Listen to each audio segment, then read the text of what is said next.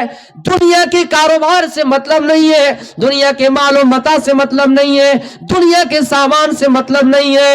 کہیں کاروبار ہے, جل رہا ہے, جلنے دو. کہیں بزنس ہے, ختم ہونے کو ختم ہونے دو. لیکن ایسا لگ رہا ہے کہ ابھی ہم جنت میں ٹہل رہے ہیں, لیکن جب اس مجلس کو چھوڑ دیتے ہیں تو ایسا لگتا ہے کہ ہم جنت کو بھول گئے ہیں, ہم جہنم کا تذکرہ بھول گئے, ہم جنت کا ذکر کرنا چھوڑ دیا, ایسا لگتا ہے. میرے بھائیوں, تب دونوں اللہ کے رسول صلی اللہ علیہ وسلم کے پاس گئے.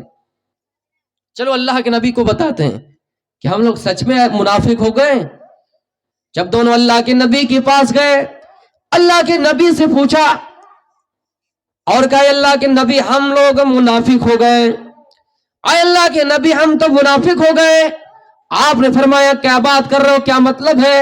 اس نے کہا, اللہ کے نبی ہم لوگ اس لیے منافق ہوئے ہیں, جب آپ کی مجلس میں رہتا ہوں تو ایسا لگتا ہے کہ جنت ہمارے سامنے ہے, ایسا لگتا ہے کہ جہنم سے آزادی مل گئی ہے. لیکن جب گھر میں آتا ہوں تو بیوی کی محبت میں پڑ جاتا ہوں, بچوں کی محبت میں پڑ جاتا ہوں.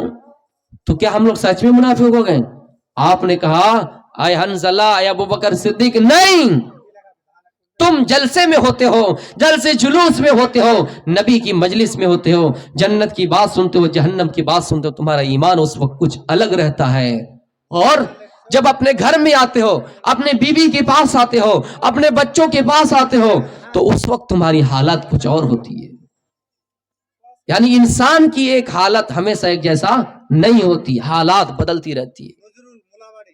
میرے بھائیوں, حالات بدلتی رہتے. اللہ کے رسول نے کہا کہ اگر گھر میں آئے ہیں, بیوی سے بھی پیار کیجئے, بچوں سے بھی پیار کیجئے, بیوی سے محبت کیجئے.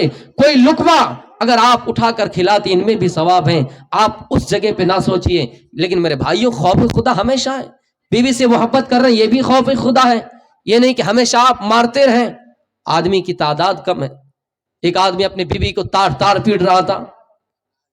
ایک پیر صاحب آئے, پیر نے کہا کہ ان کا علاج تھوڑی ڈنڈا سے ہے, ان کا علاج عورت سے ہے, ایک اور شادی کر لو, یہ ایک ہی دن میں لائن میں آ جائیں گی.